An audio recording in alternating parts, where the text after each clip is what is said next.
Kecheki болгон окуялардан кийин штаб түзүлгөн. Штабта азыр бул жерде бардык мекемелердин, ведомстволордун, айрыкча күч структуралардын бардык представителери бар. Алар менен азыр совещание өткүзөбүз. Буквально саат 11-де. Саат 11-де дагы бир сааттан кийин биздин тажик тарап менен жолугушуубуз болот. Ошол жолугушууда көптөгөн маселелер чечилет. Бул окуялар бардыгы түнү менен урматтуу президентибиз Садыр Кожоевичтин көзөмөлүндө болду. Президент азыркы убакытка чейин түз байланышта биз менен өзү ушул маселелердин бардыгын контролдоп турат.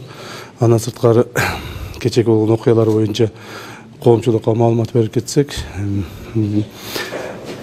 тилекке жараша бүгүнкү күндө биздин граждандык адамдардын арасында, аскер кызматкерлердин арасында эч кандай жоготуулар болгон жок. Жеңил жаракат алуулардын негизинде 11 аскер кызматкери жаракат алды. Алар азыр больницада жатышат, каралып атышат. Ал эми көчүп келген адамдардын бардыгы, үйлөрүнөн көчүрүлүп келген адамдардын бардыгы МЧС тарабынан, жергиликтүү бийлик органдары тарабынан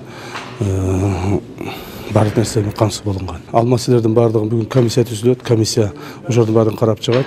Азыркы мезгилде президентибиздин тапшырмасы негизинде комиссия түзүлгөн. Ошол комиссиялар азыр бардыгын текшерип чыгат. Азыркы күндө абал мындай относительно турукташты деп айтсак болот. 4 көчөдө совместное патрулирование милиции органов внутренних дел находится. Кроме того, бардык күч структураларын, алардын жеке состав, жана воен техника жана башкалардын бардыгын саат 11-деги жолугушуудан кийин чечебиз. Кайсыл тарап, кайсыл жака алып кетебиз, кандай чараларды көрөбүз. Мен ойлоймун, абал турукташты жана толук бойдон көзөмөлдүү.